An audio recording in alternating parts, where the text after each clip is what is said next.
emergency for the first time in about... This is Jim, and, Receiving this message.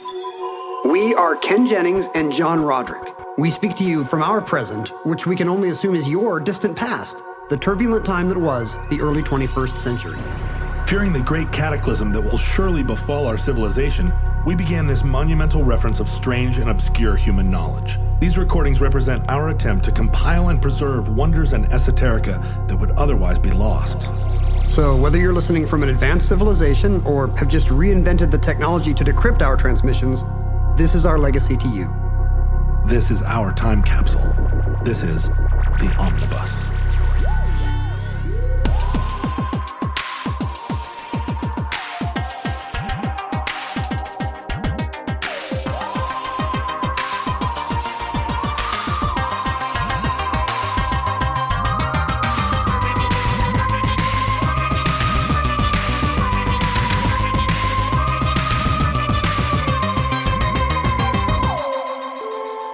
You have accessed entry 737.PR2526, certificate number 42025. Love Canal.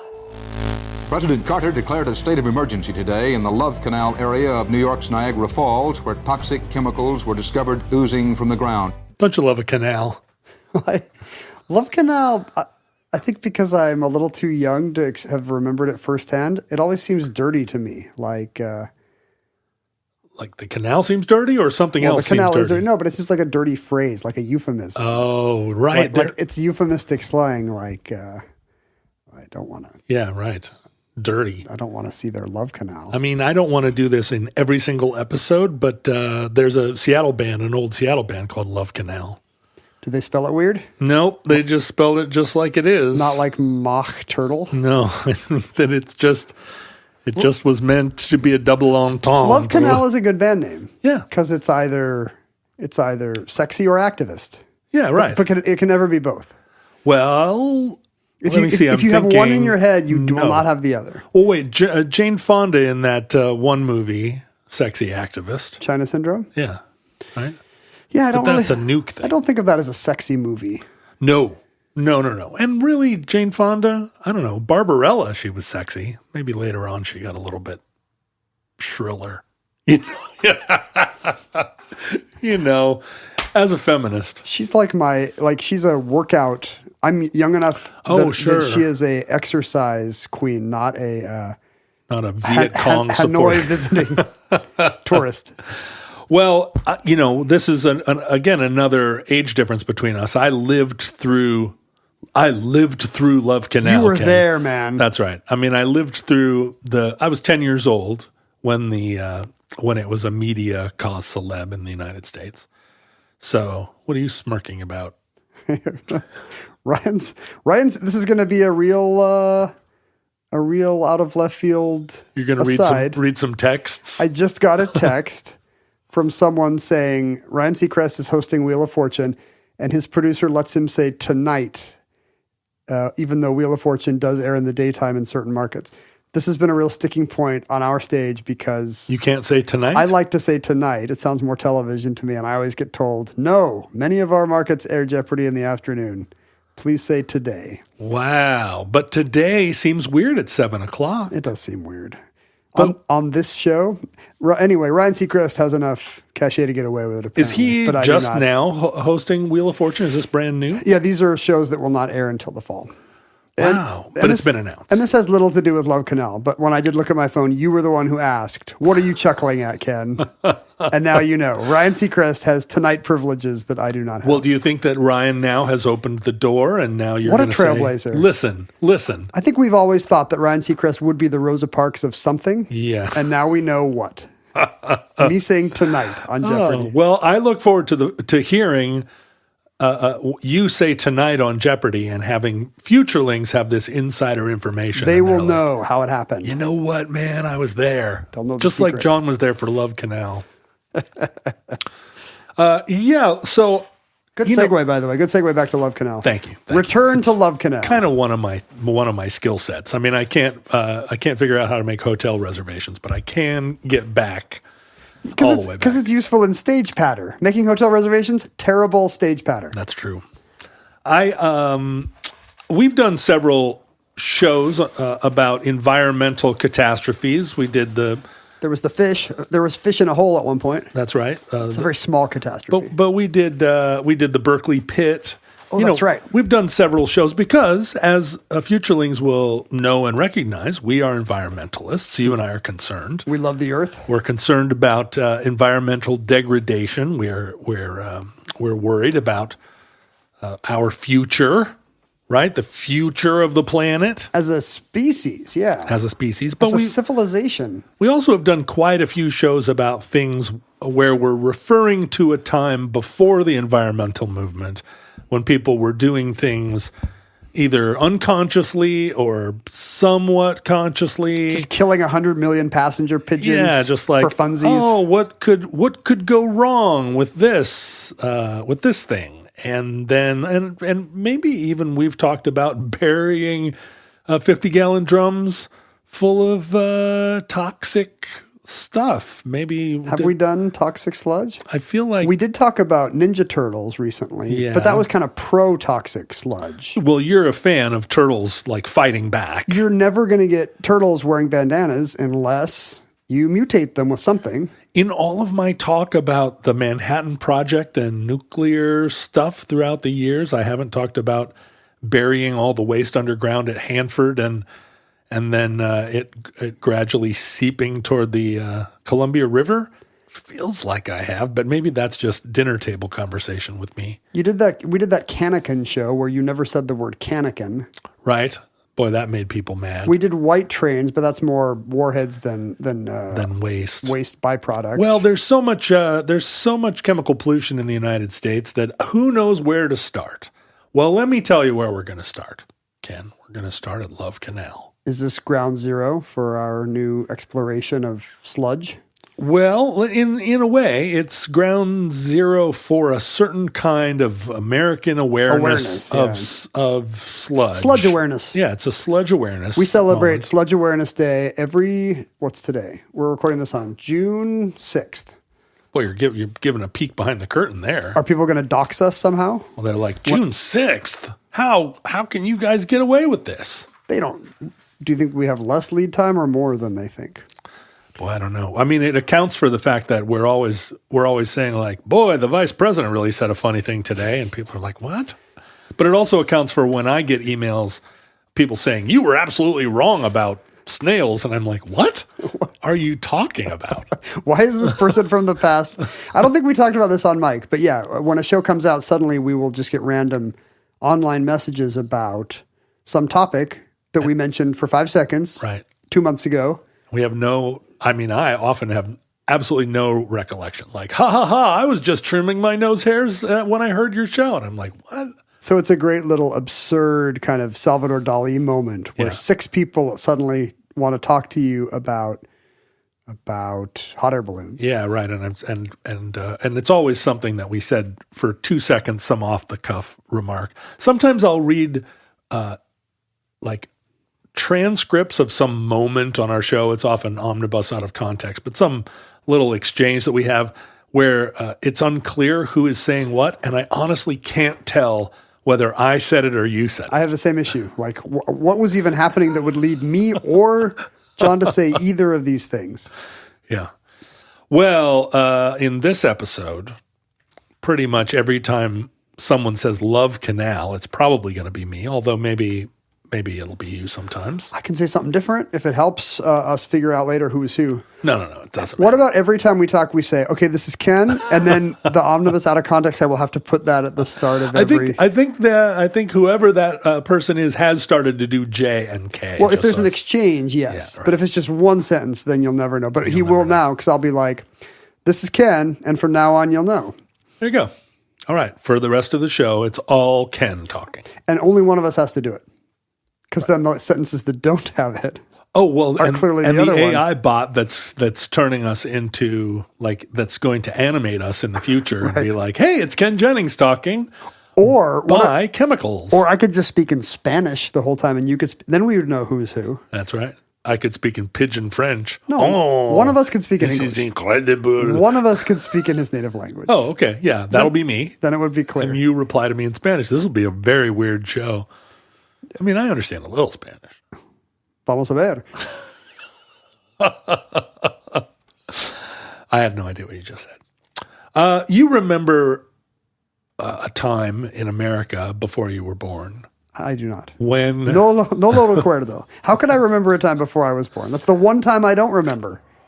that's the one time you don't remember? Yeah. I guess it's all before you were born. Yeah. But you don't remember some things that happened after you were born. Probably. Yeah. I'm a little hazy on Abscam. Yeah, right? Yeah, like who knows what was going on there? You were born after Vietnam and after Watergate. But before what else was Abscam. there? I caught the end of Watergate. I was born in May. Yeah. Nixon was president for the first 4 months of my life, and really, it was a bleak time for me. Well, but I couldn't walk. That confirms your Gen X status. You're a Nixon baby. Just barely. Yeah. In the mid part of the century, during the, America has always had a industrial history and a multiple golden ages. We were one of the cradles of the Industrial Revolution here in the United States. But steel, iron, coal, oil, chromium, steel, all of the things we made them both the things that Billy Joel knows how to make. But the East Coast. And then kind of the Ohio River Valley were early industrial hotbeds. But then really a lot of that energy moved to the Great Lakes region. And you had all the big industrial I'm not sites. sure why. Natural resources? Well, the St. Lawrence Seaway? St. Lawrence Seaway, I think you can get things to market a little bit more easily than down the Ohio River. Because if you go up the Ohio River, you just have to go to the Great Lakes. So why not start up there? But really, the big industries of the mid part of the century were obviously cars, airplanes, and a lot of modern technology involved chemical processing. A lot of these new materials, things made out of aluminum. Suddenly you need also big vats of sulfuric acid. Yeah, and a lot of electricity that is sort of hydroelectric powered is one of the ways that you can concentrate, big current, because a lot of these chemical processes necessitated like huge bursts of power, right? You see this in aluminum processing. Like aluminum is kind of always made close to hydroelectric power or sources of power because it requires so much electricity to heat up the aluminum processing. None of that had ever occurred to me. Yeah. So you often see industries congregate around one another because for obvious reasons that it's symbiotic. Right. You need their product to make yours and vice versa. Right. Railroad lines are more efficient if they can serve all the plants close together. Blah, blah, blah. Blah, blah, blah, blah, blah. Well, in this region, in the Great Lakes region, one of the great sort of natural sources of hydroelectric power, hydroelectric power is primarily harnessing the power of gravity. The water that's up high is trying to go down. It always does. And water's so predictable. Yes, that's right. If you put water on something, it's going to go down. It's like almost always. It's the main thing water does. And then you run it through some wheels, some turbines. Well, where's a place there in that region where water is up and it's trying to go down? I hope it's Niagara Falls because I can't think of another one. It is Niagara Yay! Falls, which is where my girlfriend lives in that region. I don't want to have to think about you guys haven't met her.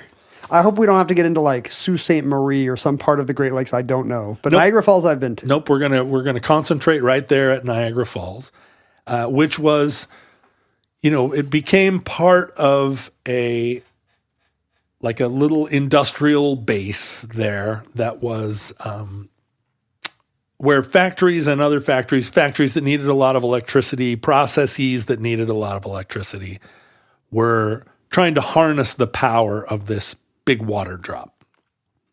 And it was already a tourist attraction too, right? it was. And we'll see weird. that plays kind of prominently in our story. In the late 1800s, one thing that Niagara Falls also is a barrier to navigation, right? If you're shipping something from elsewhere on the Great Lakes, you come to the falls, and it's hard to get over them. I guess is there no actual marine corridor between Lake Erie and Lake Ontario, or is that where Niagara Falls is? Yes, between Lake Erie and Lake Ontario, and then Lake Ontario heads into the St. Lawrence Seaway. There was this navigation problem, and early on, and the solution to it is a set of locks called the Welland Canal, or a bunch of guys to carry your canoe. and that's what it was originally, right? There was this sort of impassable barrier, and you would have to portage your goods before the canal was built. If you're a fur trader. I'm looking at this now, like maybe 5 miles west of the falls, they've cut this just north-south canal just straight through whatever that flatland is to get around the falls. Yeah, get around the falls. Good job. And it has, and now it's a major waterway. But it was, the original locks opened in about 1830, but they continued to make different, improve the locks all the way through the 20th century. But there were other schemes to build passageways for shipping and industry around Niagara Falls. And one of those, long after the locks were well in operation, in 1890, a man by the name of William T. Love, who was a land speculator, a lawyer, kind of a schemer, maybe even a scammer. A shyster? A little bit. It's hard to, none of his plans really worked out exactly. Oh, well, that's good. That's to his credit. Yeah, but we like an unsuccessful con man in America. He did wreak a little havoc, and you could argue that there were various financial panics and other sort of depressions that thwarted his schemes. But you know what? It's the losers that talk about what thwarted their schemes, and we like winners here. I always love reading through a story, and then it's like, and then the Panic of 1873 happened, and I'm like, we were so close. We were so close, and then it was 1872, and everything was fine. Yeah. Well, what William Love wanted to do was dig pretty close to the falls, right there on the Niagara River, just not that far from where the water tumbles over. He was going to dig a canal that bypassed the falls. He should have put in water slides. That's what I would have done. Well, that's what we would do now, and give it a kooky name like Love Amusement and Rocky and Bullwinkle Park. Loveland. But he was going to build. Originally he started out wanting to build a planned community that was there on the shores of Lake Ontario, and that didn't really work. So then up the river a little ways, he was going to cut a canal, and then on either side of the canal, originally sort of the idea being, a wealthy neighborhood, and then there was the panic of 1904, and that kind of all fell through. But this was at a time when there were a lot of factories in this region that wanted to be close to the falls to benefit from that cheap power. And so pretty quickly, the plan for the canal was going to be not lined with beautiful homes, but rather lined with factories. And a lot of factories were interested in the siting of this. And Love was like, oh yeah, sounds good. Let's, I'll pivot to factories. Easy, cheap waterway to get their goods. That's right. To market somewhere. And so he started to dig this canal, and some of the land on either side was already being sold to these sort of prospective factories. He dug about 1 mile of canal off of the river, headed in a straight line, and it was the canal space itself was about 50 feet wide, And depending on how far in and how much work they got done, it was between 40 feet deep at its deepest and 10 feet deep at its shallowest. And he got like a mile? He got about a mile in. That's a lot of digging. It's a lot of digging, and it's quite a space. It's visible even now. It's Not from here. not from where we are unless we use Google Maps. And really, the internet has made everything so small, you don't have to really go anywhere, and you can see everything. I don't have to go into orbit at all to see the Great Wall of China. That's right. You can let something else go into orbit. What's the dictionary telling you? Just looking up what page something's on in the dictionary. Oh, yeah. That's right. That's one of the things that you do. Spoilers. The idea was that this was now called Model City, New York, and it was going to be Model City. Come on.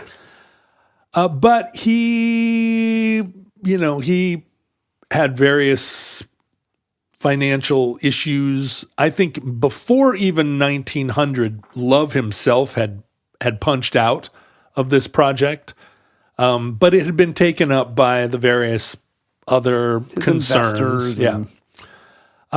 But what really killed it was early environmentalism.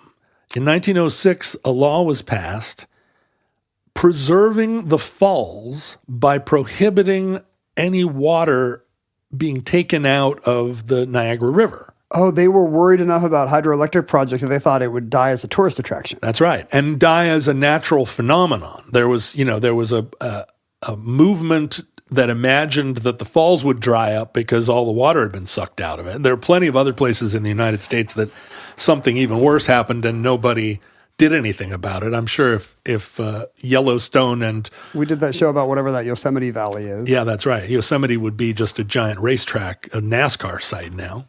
Well, maybe I'm cynically thinking they're mostly worried about the local economy. Like Niagara Falls was kind of the equivalent of the Great Pyramid for a couple centuries. Like it was the big American draw in a time when you couldn't get to the Grand Canyon, right? It was, but I think also by that point...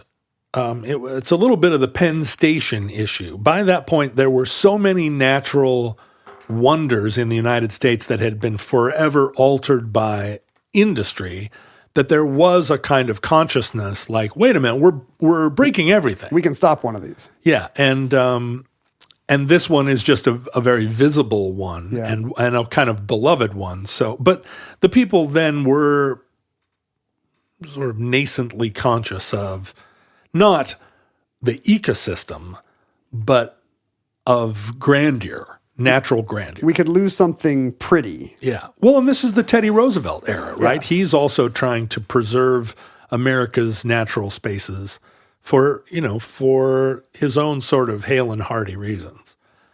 And so the project grinds to a halt. Nobody can use it. The space fills up, the canal fills up with shallow water just from rain and runoff, and it becomes kind of a local pond.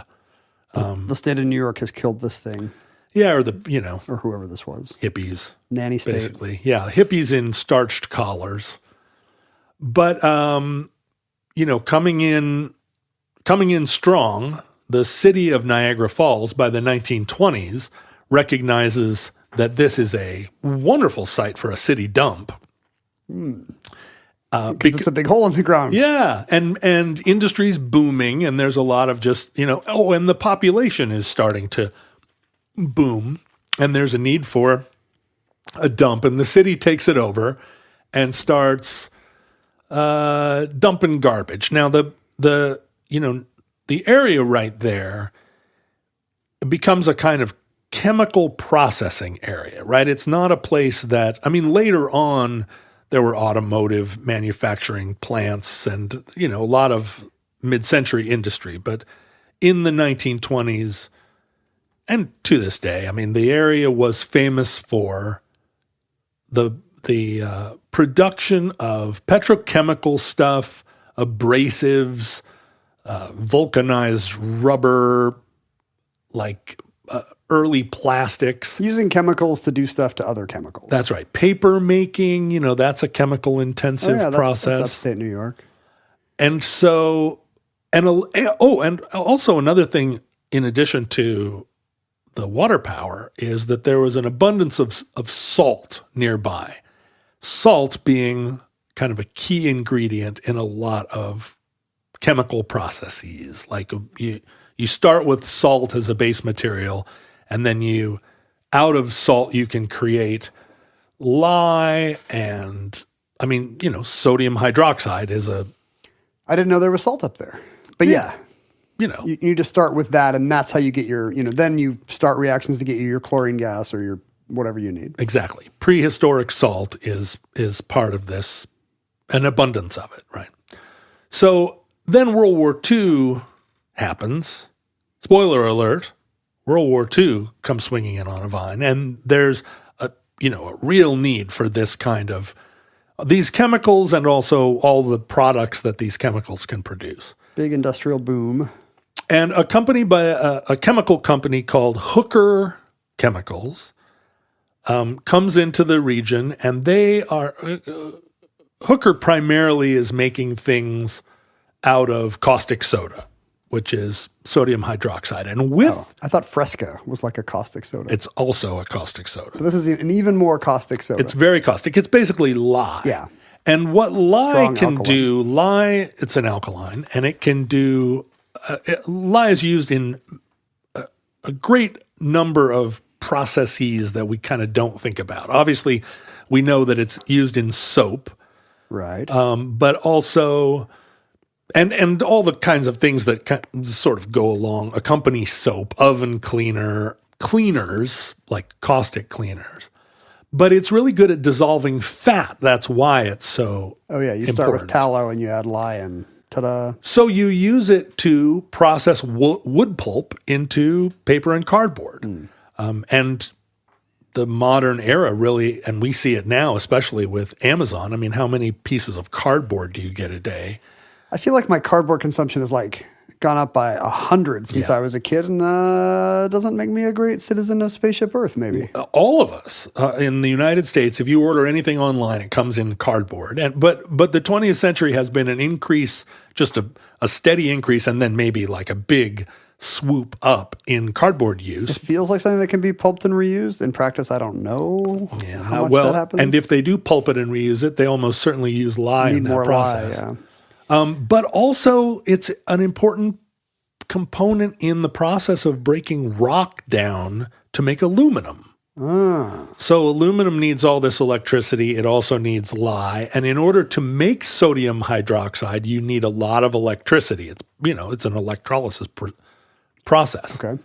And as a part of that process, you also, in making sodium hydroxide, you make chlorine gas and chlorine, and hydrochloric acid and ammonia and hydrogen peroxide are all products, offshoot products of this of making this stuff. So to get the thing you want, you end up with a ton of stuff you don't want? Well, a ton of stuff that you hopefully are also able to sell. Obviously, hydrochloric acid and ammonia are useful products too, and you don't make them in small amounts. Like these other chemicals you make in almost as great, in the process, you result in as many of these other chlorines as you get lye. It's really, you're splitting the chemicals and you produce a lot of this material. And also all manner of caustic byproduct. And Hooker's got all this junk, and probably today a company would find a way to hopefully recycle some of that into other, even more caustic products. But at the time, they were making a ton of stuff and selling it and profiting, and then they had this sort of other sludge that... Plus it's wartime, so there's some urgency to produce a huge amount of this much stuff, whether it's efficient or not, byproduct-wise. That's right. And so Hooker gets... I can't believe they're named Love and Hooker. Love and Hooker are the two consortia so far. I'm afraid so. Hooker gets permission from the Niagara Power and Development Company during the war to start using this city dump to also dump some of their industrial waste. And obviously, the Niagara Power and Development Company is not an environmental company. They are like a municipal group, but they're trying to create power and promote development, and it's the war. And so Hooker starts putting 50-gallon drums of chemical waste into this city dump area. Is this a new thing? Or I guess everybody's already putting gunk into drums. Or did these guys invent gunk in drums? No, gunk in drums is a major American industry. And all across the country, people are putting gunk in drums and burying it in the ground. That's the solution. We did it. In 1929, Hooker actually opened a plant in Tacoma, Washington. But it's a big gunk and drum city. It's a gunk and drum city, but all across America, I mean, New Jersey, half the state is built on gunk in drums. But there's gunk and drums at Hanford. There's gunk and drums. And at the time, is anybody saying, you guys maybe, and it's like, shush, shush, shush, or is it like, no, this is how you solve this problem. This is fine. This is how you do it. Gunk and drums. What Hooker did was downsides. They put down a thick layer of clay at the bottom, which... clay, I don't know how much you deal in clay. It's hard to dig. It's terrible. It seems impermeable, right? I have a lot of clay in my yard, and it is really something. Clay is...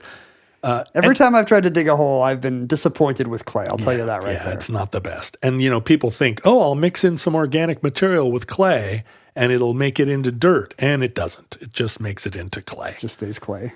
But... clay at the time, before you could line an area with plastic sheeting, which is kind of what we do now, as we dump 50-gallon barrels of stuff into a hole, we would line it with plastic sheeting. At the time, clay was the best solution. We just line it with clay and seal it up, and the clay will keep the chemicals there, maybe forever. Maybe the clay will become a sarcophagus for this stuff. But there's also not really a sense that if you think about the way the skies of London were so dark with coal dust that on a clear day you could barely see your hand in front of your face, until living memory, there wasn't a sense that this is a great place to put stuff. Yeah. We were dumping chemicals into Lake Washington into the 60s, right? Yeah. All these cleanup movements didn't really exist. And so gradually the Hooker's need to dump this stuff kind of supersedes the city of Niagara's dump needs. And eventually Hooker buys the whole canal and a 70-foot buffer on either side of the canal. The city of Niagara closes the civilian dump. No longer trash goes there. It's all industrial waste. Hooker and its barrels. I have to say, this whole time I assumed Love Canal went somewhere. I've spent my whole life thinking of Love Canal as an actual working canal. It's like a mile of failed canal. It's a mile-long trench. We shouldn't even call it a canal then. Like, is a canal when it doesn't connect anything? No. It becomes a canal the moment it connects something. By definition, a canal is connected to something else. So I would say on both ends. It should be called like Love Dead End or something. Love Slough or Love. Exactly. Yeah. But Love Canal, I guess, stuck, and it sounded, before it became synonymous with an environmental disaster, it probably sounded kind of nice. Lovely. I'd like to live there. So Hooker takes over the whole area, and it's pretty enormous. It's a mile long, and I've never had a hooker take over my Love Canal. Oh my God, you've just been sitting there waiting. Everybody wants me to ring the bell. I guess I'll do it. Oh, you have it? Yeah, that goes to you. There you go. It's back. Retro.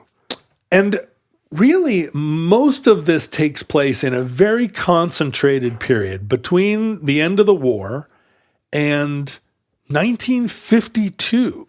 Huh. So we're really only talking about, less than a decade. Hooker puts their 50-gallon drums full of sludge.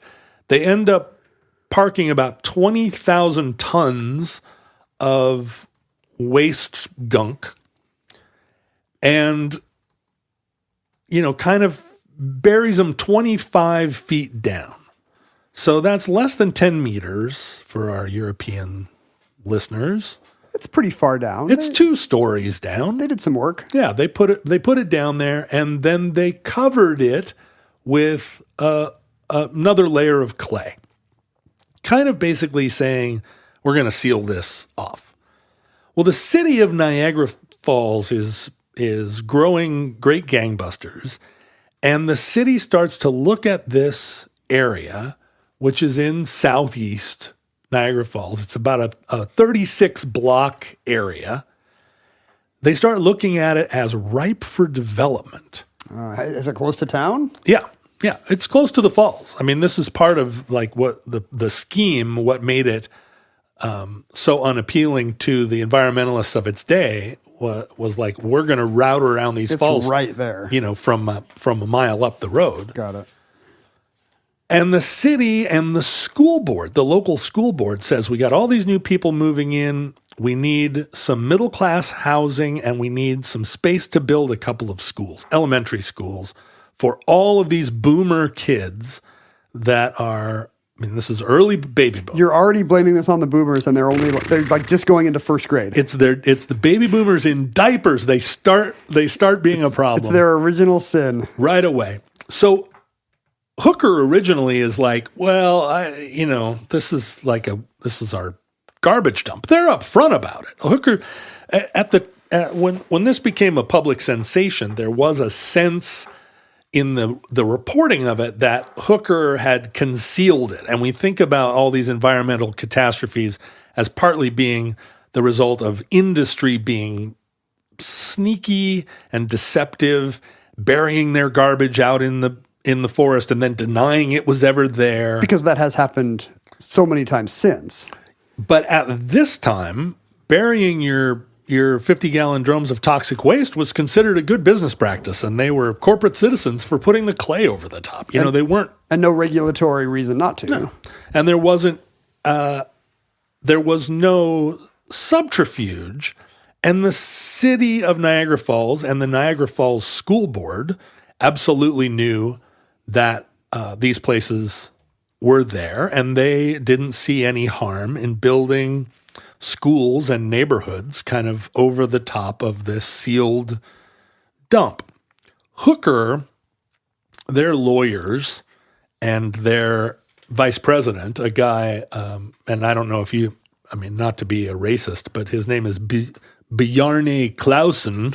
Bjarne Clausen. Bjarne Clausen. He's Scandinavian of some kind. Well, I don't know. I'm not the type of person that's gonna accuse somebody of being Scandinavian. Danish? I'm trying to think. Is that Norwegian? I'm trying to think. Seems pretty Danish, doesn't it? I think it's Bjarne Danish. Clausen.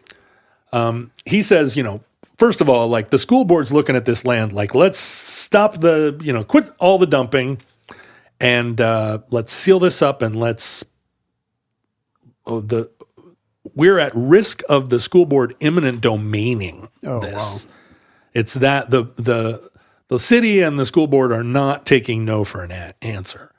But then he realizes, and the team of lawyers at Hooker realizes, hey, this is kind of a great opportunity. We are now aware that this is bad stuff, and we might be responsible for this stuff.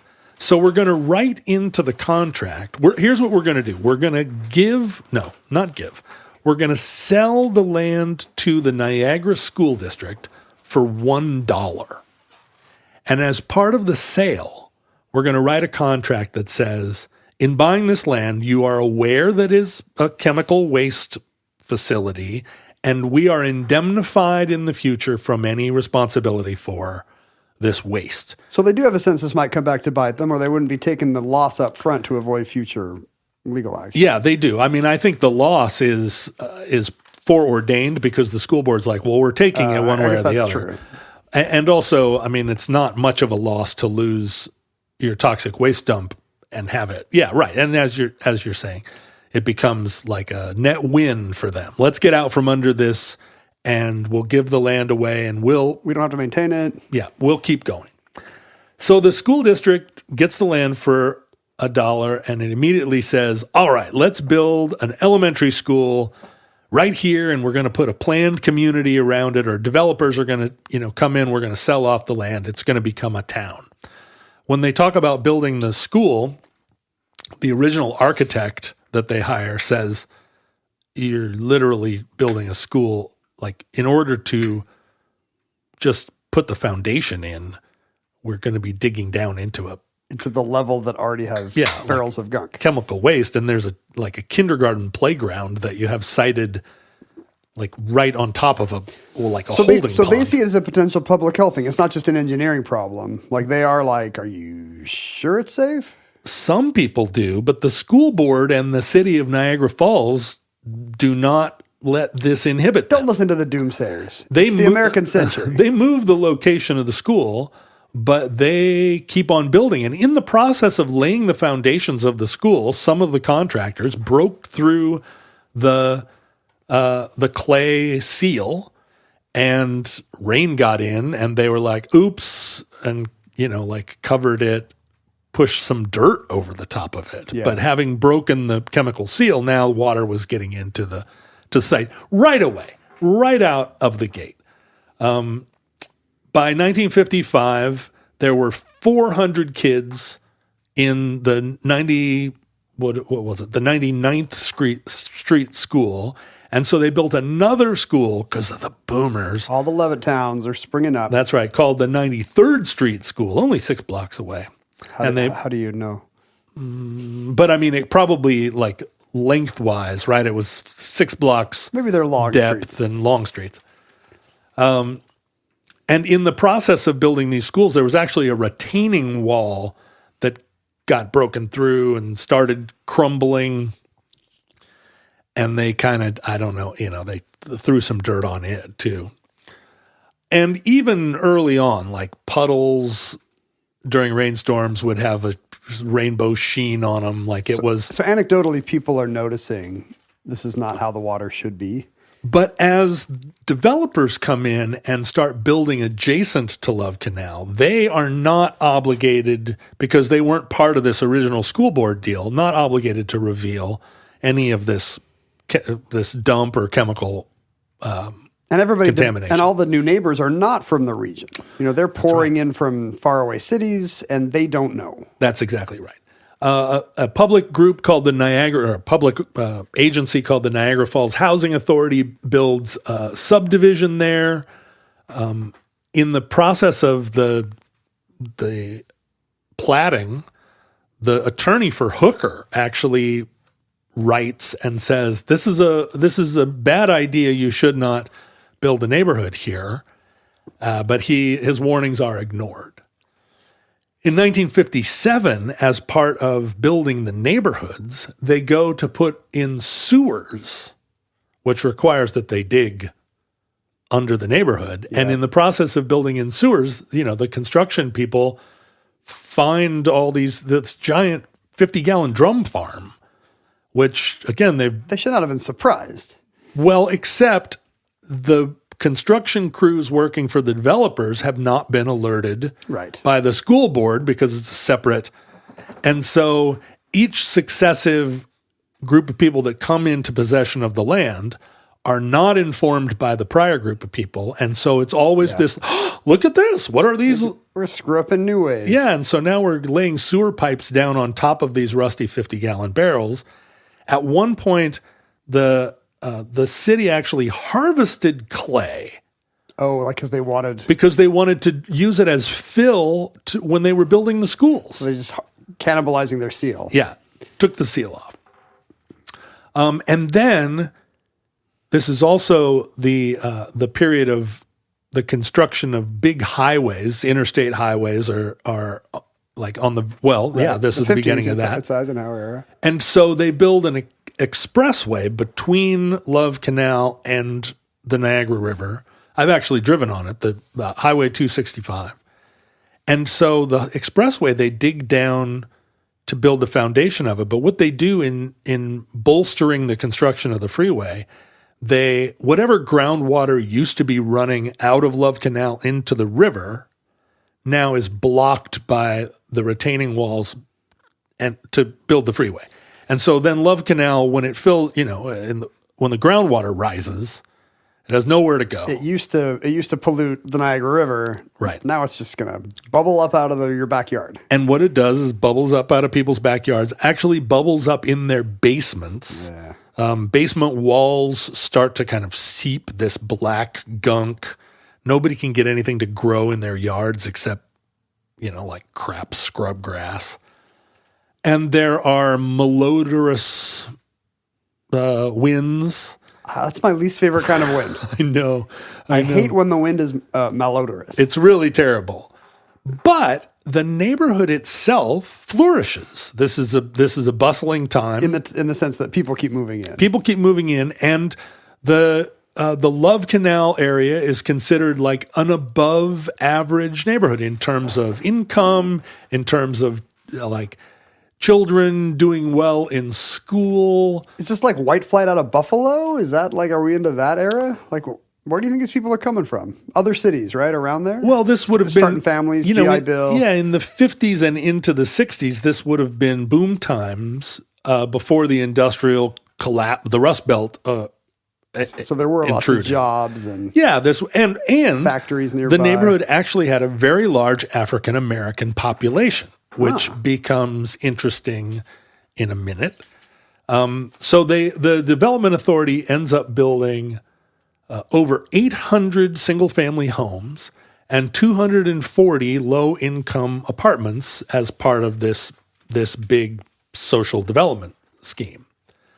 But by the 70s, now we're seeing industrial collapse, Rust Belt collapse, the demographics of the neighborhood start changing, and more gunk is surfacing. It's a metaphor for America at the time. Yeah. And, muck is coming up in people's sump pumps.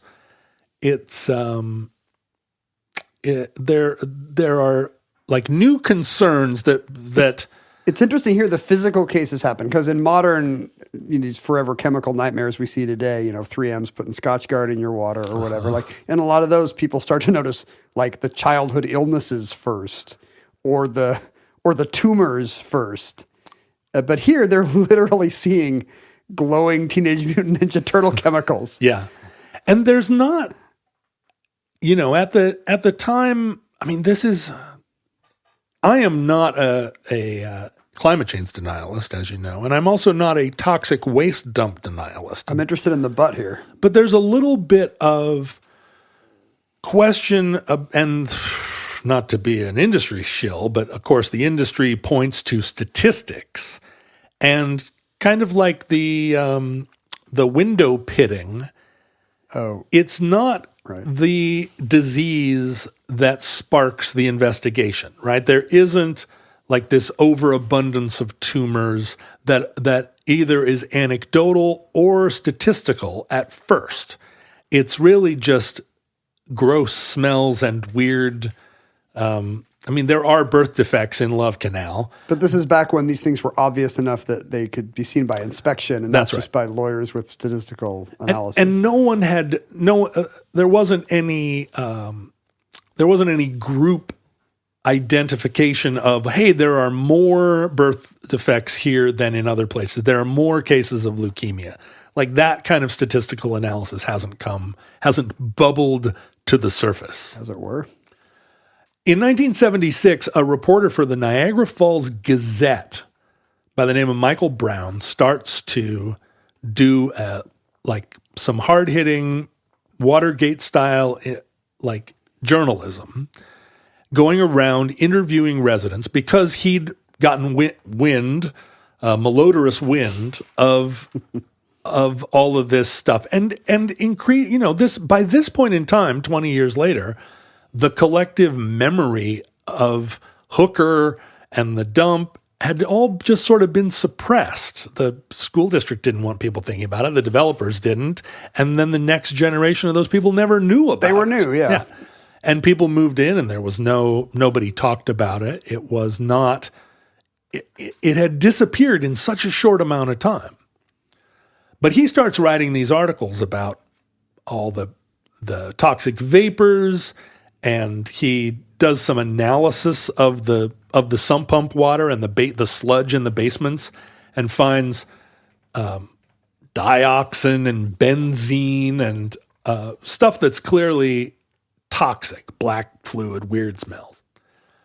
And so by 77, the city of Niagara Falls has to begin addressing this. And all the people that worked at the school board and the mayor's office back in the 50s, they're all down in Florida by this point. Yeah. And Hooker has been sold to a much larger company or a conglomerate called Occidental Petroleum.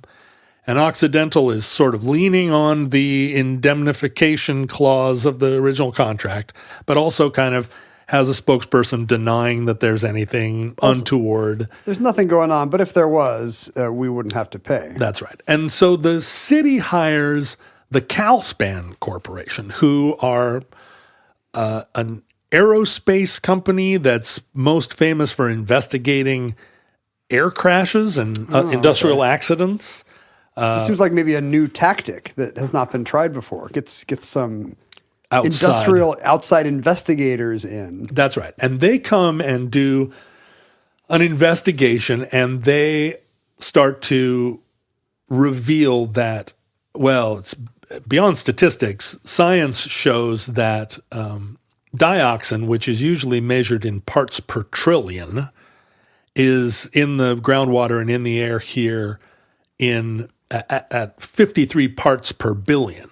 So a real order of 1,000 greater than is safe. And at the time, we know these are toxic. I mean, I guess maybe there's not enough time to know all the long-term effects, but it's well known that organisms and dioxin don't match. mix. Right. And one of the ways that they test it is that voles in the ground in the area are super unhealthy, short-lived voles. Voles taking the hit, as they always do. So Michael Brown keeps really trolling. I mean, he's written 200 articles by the end of this whole process. This was at the time when local journalism, A, existed, and B, was the main thing that would lead to opinion and results. Right. It's gnarly. Now, the EPA had been formed by Nixon, and the EPA estimates in 1978 that now the statistics come into play. 33% of the people in this area had some chromosomal damage compared to a baseline of 1%, the rest, throughout the rest of the city. And, there's abundance of miscarriages and and profound birth defects. You have to wonder to what degree these are anecdotal before you can start to, do people talking over fences start to get the sense that, why are all these babies dying? Does everybody think it's a personal tragedy and it takes a guy with an equation to be like, this is 10 times the national average? Yeah, I think when you read the reporting at the time, it was sort of a little bit Michael Brown leaning over the fence going, hey, anything going on at your house? Because then people start to talk. Yeah, as a matter of fact. 6 other people have had this same weird symptom. Because disease and birth defects were shameful, and people would have tried to conceal them, as you suggest. So then Michael Brown writes a book called Laying Waste, The Poisoning of America by Toxic Chemicals. It's ambitious. It's like, this is happening everywhere. It's not just like my town has a thing. That's right. And it sparks a media firestorm nationwide. And this is when I became aware of it, because suddenly it was in Time magazine every week. It was in, and citizen organizations formed, led by some mothers whose children had profound birth defects. Karen Schroeder and Lois Gibbs started protesting it with a form of citizen activism that also wasn't yet really a national feature of thinking like, oh, these are just regular moms in this neighborhood, but they are suddenly really activated. Yeah. And in fact, the NAACP gets involved because by the late 70s, there was a large African-American population, and they were presenting this as a civil rights issue. And was there a sense that maybe this wouldn't get papered over like this in a wider neighborhood? Well, it had been papered over the whole time. Right. But I wonder if there's... That was the case they were making. Now, whether or not that, how do you say statistically whether whether that's true or not? It had always been denied or just obfuscated by the local government. Hooker and Occidental had always copped to it, but then they definitely had their tobacco scientists that were like, "What? There's no harm that can come from benzene, dioxin. That's benzene. That's nature's treat. This is good stuff." I wonder if there's some media visibility help because it's happening in Love Canal. You have to think how catchy that is on the cover of Newsweek. If it had been happening next door in Wurlitzer or Shawnee, the fact that this is happening in Love Canal, that's punchy, right? It is punchy. That's good copy. But it really, as you say, local newspapers used to have budgets and reporters, and I think Watergate inspired a lot of late 70s reporters to say, hey, wait a minute, I'm not just sitting here at the city desk waiting for news to come in over the telephone.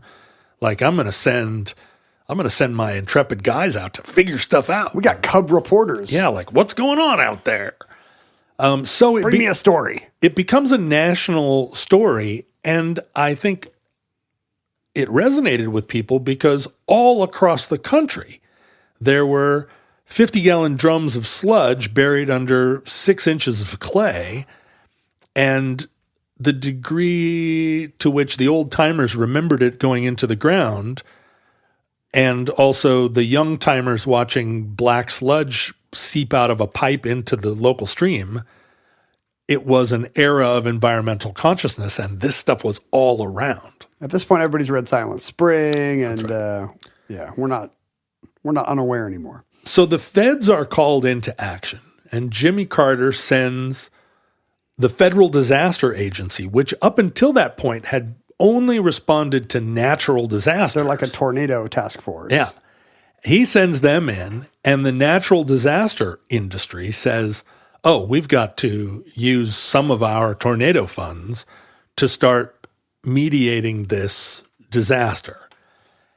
And Congress springs into action, as it once did. There's no agency for this, right? Well, the EPA is an agency that at the time doesn't have that much money. They're oversight. Then as now. They don't have cleanup budget, right? It's never been considered that the EPA would have to clean anything up. No. They're preventative and regulatory. Yeah, they're trying to put caps on smokestacks, but and put moose back places. And at first, the Federal Disaster Agency, has a budget of $15 million, and they start to realize they need to evacuate the neighborhood. And this is in all the papers. Now, at this point, everybody in the area that has a cough or or their hair is falling out is also coming forward and saying, I've been chemically poisoned.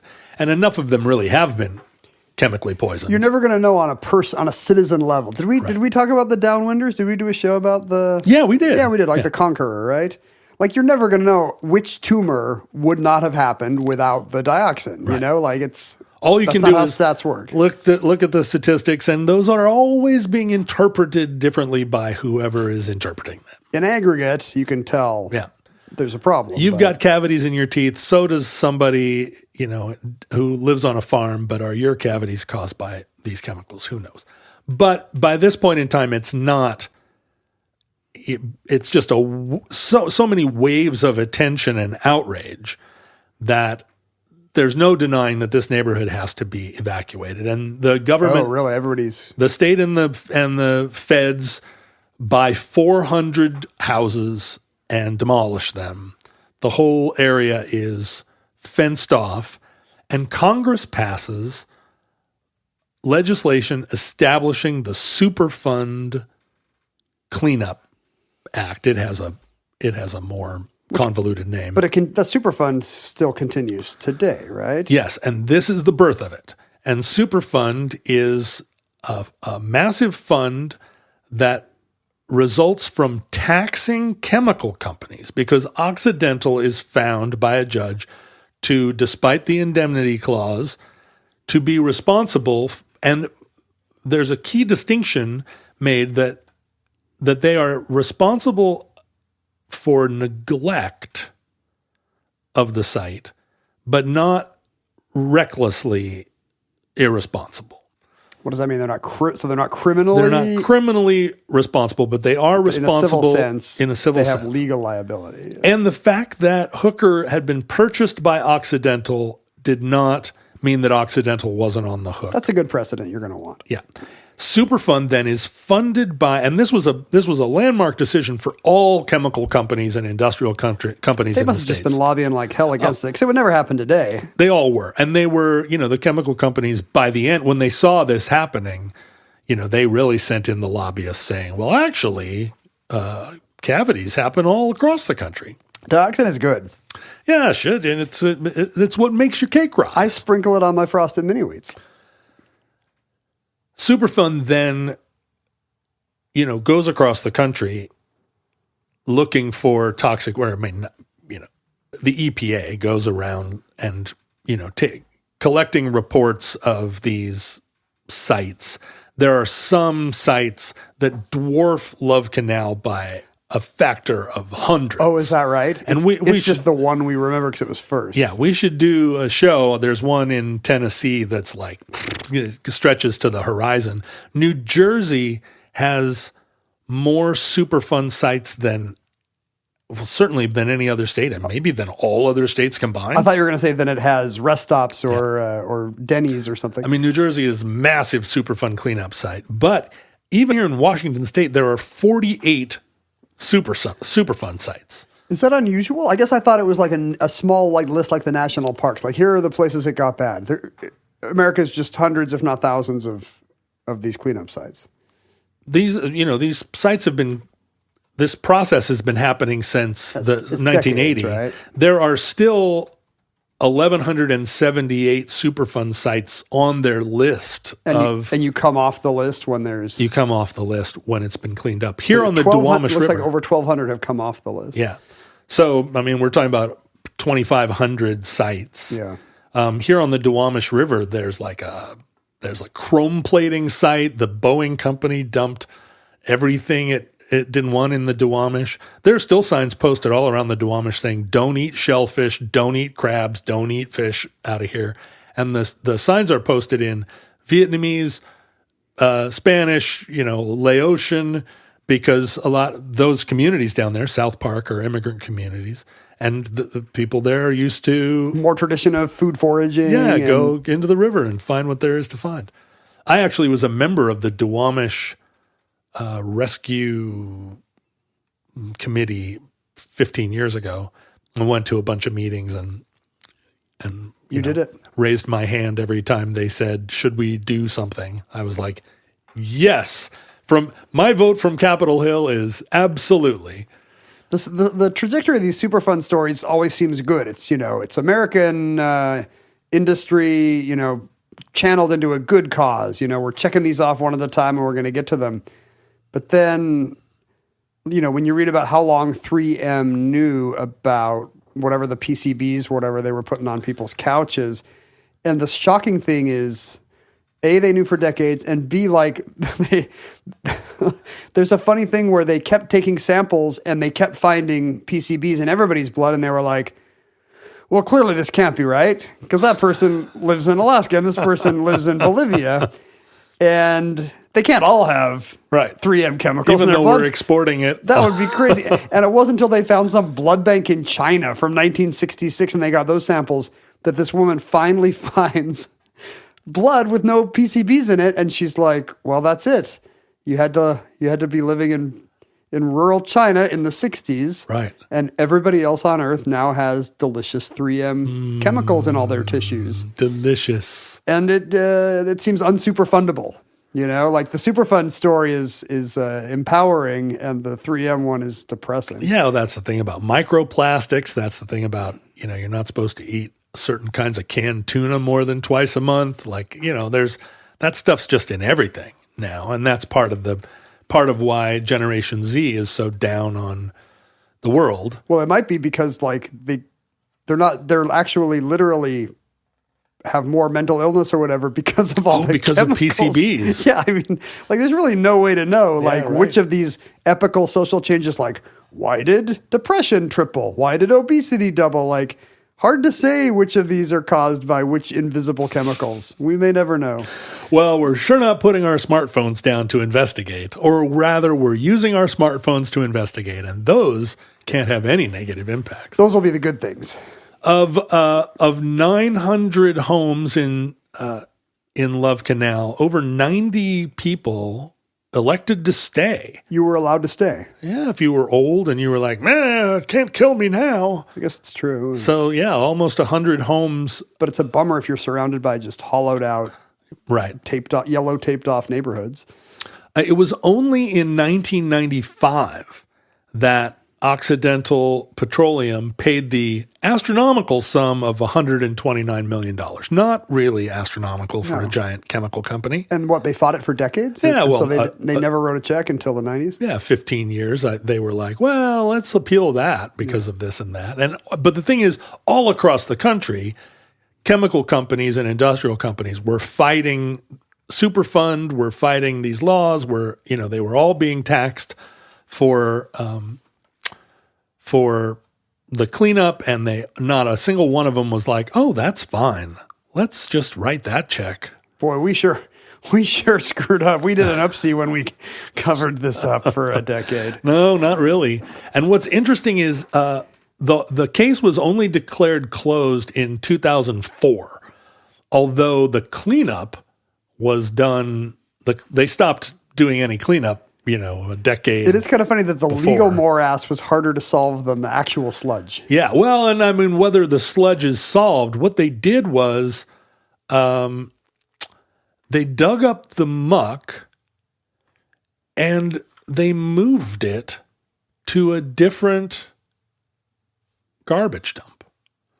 So they moved it over to the Niagara sanitation dump. Does this help to move it? Over by the North Tonawanda neighborhood. And I guess you could seal it better. Is that the idea? We have better technology now? Yeah, they just put they put another cap on it. And this time they lined the bottom with plastic. And this time they put up signs. And do not dig a sewer through this. Where were they going to put it? The other option, I guess, was barge it out to the ocean and drop it in there. So they just were like, yeah, this is terrible. We're just going to take it over to this other dump. I mean, yeah, these are problems without solutions. It's people just fighting over how far away from them they can get the stuff. That's right. So the people now in Wheatfield and Tonawanda are complaining about severe health problems, but the state of New York says, oh, no, you're imagining it. There's no, because this dump hasn't leaked. It was perfectly lined, and so all the drums are leaking there, but none of it's getting out, I guess. Oh, wow. Wink, wink. And so the cleanup, although the company paid $129 million, the cleanup cost over $400 million. And now they're starting to build neighborhoods. There's 260 new homes. Back in the original Love Canal subdivisions? Not all the way in the canal, but in some of the buffer zone. People are like, well, that's all cleaned up now, and this is a nice park. Those were houses the government emptied out in 70 whatever? They were all torn down. Oh, okay. But because of the black sludge. But yeah, they're like, well, all we have to do is build houses ranch-style homes that don't have basements. Yeah. It's new drywall that doesn't have sludge crawling up it. So if you look at it from the air, the whole Love Canal area is still this giant, nature has returned, Ken. It's a big grassy sort of runway, mile-long, super wide, just empty area. Where you should probably not let your kids play or eat anything they find. But more and more people are starting to migrate in. And what's really interesting is that the school board, the Niagara Falls government, no one on that side of the equation was ever held accountable. Oh, interesting. Because as we do in this country, we hold politicians accountable in the moment. We yell at them and we vote them out of office. But, a school board knew every aspect of this and no accountability. I mean, the industry held accountable, but... It's hard to believe an American school board was dumb. Right? Or that public servants would not act in the public interest. Shocking. And that concludes Love Canal.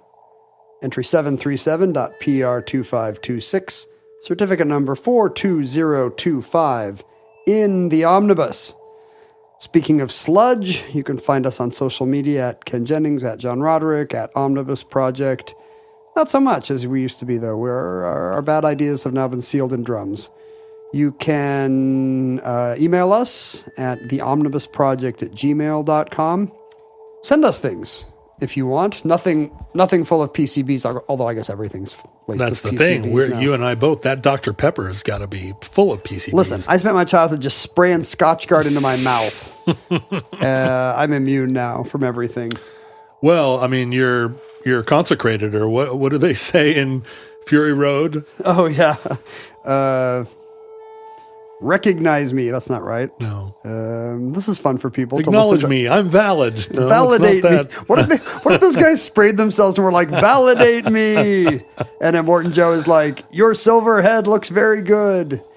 Witness. Is that right? Witness me. That seems like it might be. Yeah, it. I think you're right. But there's something else. I'm obnoxified or something. There's another.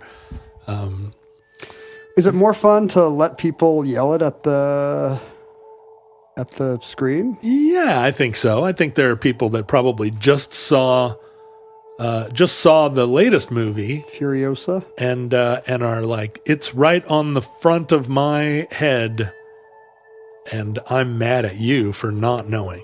The thing is, by the time you hear this and are yelling at us and writing us emails and posting online, it will already be a Mad Max dystopia. Well, yeah, there will be real war boys driving around your neighborhood. That, but also we will have figured out what the term was, and so you don't need to. It happened weeks in the past. At one point, I jolted awake in the middle of the night and thought, "Here's what the war boys say," and it was fine. Yes. You can send physical items to us, as I was about to say, at P.O. Box 55744, Shoreline, Washington. We must have mentioned early VH1 or MTV VJ Kevin Seal on Omnibus at some point. Is this one of those letters that you got out of the middle of nowhere that's like, something, Kevin Seal? And you're like, what? Kevin Seal. I had never had any thoughts about him. But he and Lynn Shelton lived in Seattle for many years, and our cartoonist friend David Chelsea knew Kevin and sent us this beautiful watercolor of Kevin, including the on-air MTV Chiron. Just look at the... That's wonderful. And look at the pink and teal kind of 80s, the pastel look there. Oh. One of his best works. That actually absolutely goes on the wall of fame here. We love when we get a new David Chelsea original. Also, the Land Use Interpretive Center in Culver City, California. The Center for Land Use Interpretation sent us a new copy of their Lay of the Land newsletter. Oh, with national park signs. I'm very excited about this. I like that too. Don't we love a good national park sign? Do you guys ever take pictures in front of the sign if you go to one of the parks? No, we don't. There's always people lined up to do it, and I laugh at them. But there are people on Etsy who will make a sign for your house in the national park style. They'll actually carve it out of wood, and it can say Jennings Park, and you can put it in your backyard. And it's in the fun old font. And I have, as you know, a ravine that I've built lots of trails in that has a creek running through, and I have really considered. What would you name your little parklet? Well, that's the problem. I'm bad at branding. There are some people that are very gifted at branding. And I moved into the house and I looked down into the ravine and I called it The Ravine. There you go. And the trails are all the top trail, the bottom trail, the sticker bush trail. And they don't, I'm just like, I don't have that kind of mind.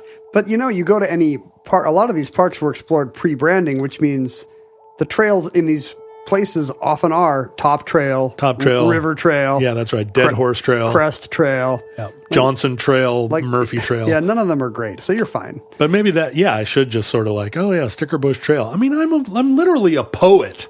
I mean, maybe arguably a poet. No, rock lyrics are poetry. But I don't. Absolutely. I just don't have that ability, and everything. I call my truck the blue truck, and I call the other car the red car.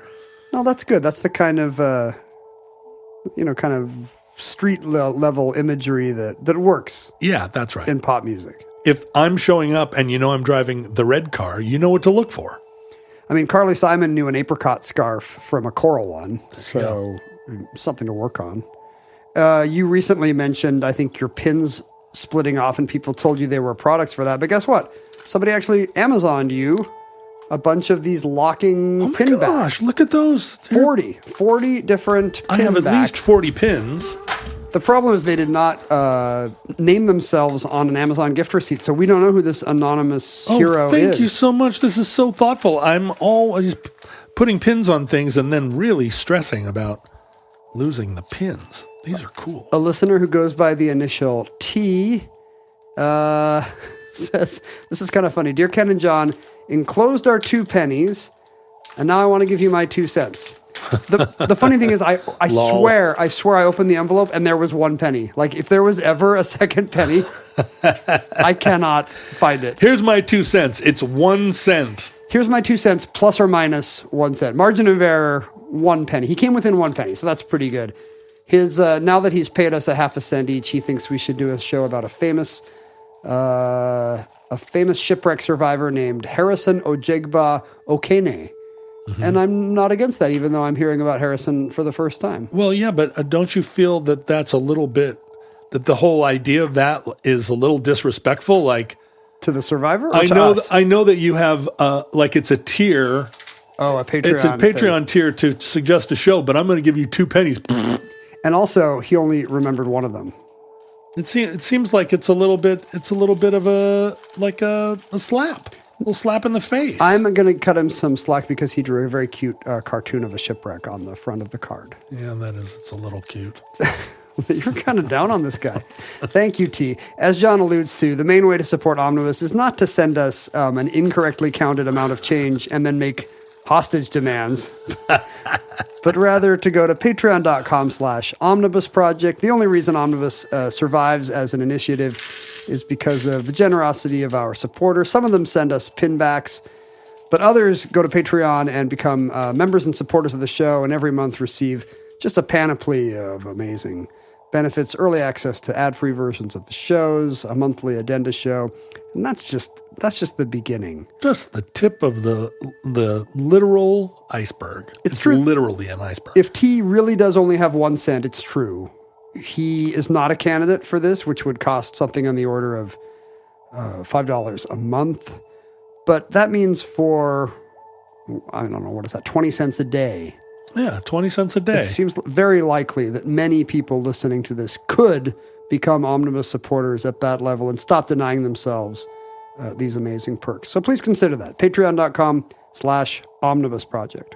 This is much more complicated than it looks at first.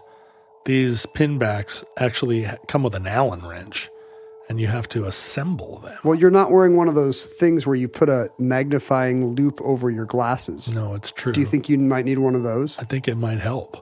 Somebody needs to now Amazon John one of those weird glasses, Terry Gilliam glasses where the loop goes over. In the time we've been talking about it, I have assembled exactly one of these. So that's going to be a fun, as an attention deficit disorder person, this is going to be fun. Well, we should certainly do the rest of them on mic. So Yeah, sure.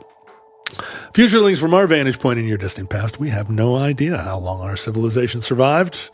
With all of the chemical waste and PCBs seeping up through our basements, we could be supplanted by mutant turtles within days. I'm hoping I will mutate and survive. Oh, I see what you're saying.